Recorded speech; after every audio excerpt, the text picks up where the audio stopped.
ఒక మాట చెప్తున్నా భయ్, చరిత్ర గురించి మాట్లాడతా.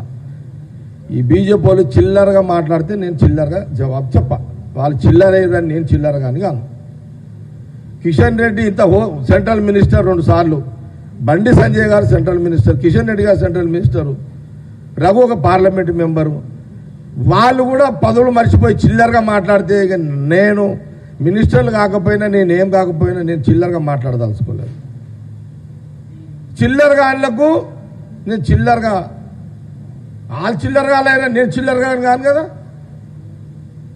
అవసరం లేదు కదా కాంగ్రెస్ పార్టీకి. మా చరిత్ర మేము చెప్పుకుంటున్నాము.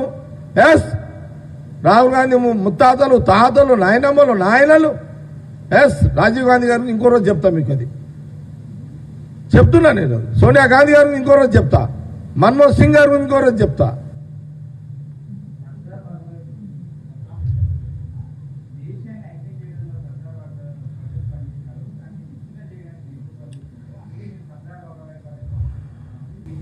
నేనేమంటున్నానంటే బీజేపీకి ఏ ఎజెండా లేదు. ఎవరు బొమ్మ పెట్టుకొని బతకాలో వాళ్ళకి లేదు. కాంగ్రెస్ సముద్రంలోకి ఒక బిందె నీళ్ళు తీసుకొని వాళ్ళు తాగుతున్నారు. కాంగ్రెస్ పార్టీ అంటే ఒక సముద్రం లాంటి పార్టీ. వాళ్ళు ఈ సముద్రంలో బిందె నీళ్ళు తీసుకొని దానితోటే కడుపుకొని దానితోటే జీవిస్తున్నారు వాళ్ళు.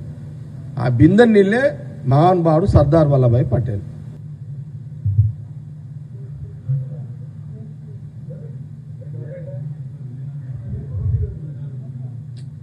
ఈరోజు మంచి టాపిక్ ఇది. కాబట్టి దయచేసి ఈరోజు ఈ బొమ్మలాటల గురించి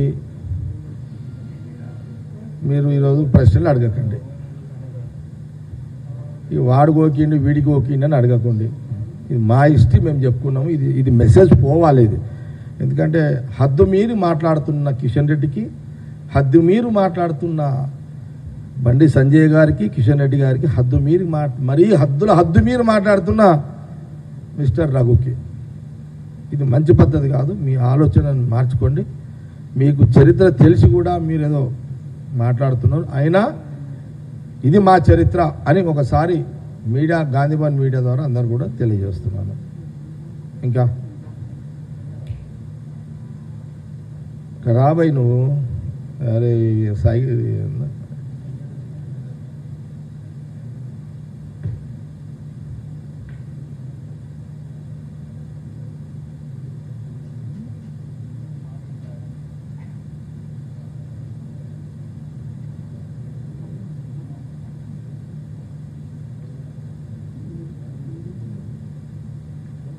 మెల్లగా క్వశ్చన్స్ అయిపోయినాయి. శ్రీనివాస్ ఏమైనా ఉన్నాయా? కొంత బాబు సోషల్ మీడియా మన జాగ్రత్త చూసుకోండి. అయినా జర బాగా చూసుకొని ప్రెస్ మీట్ అయిపోయింది, క్లోజ్ చేద్దామా? రాకేష్ అయిపోయిందా?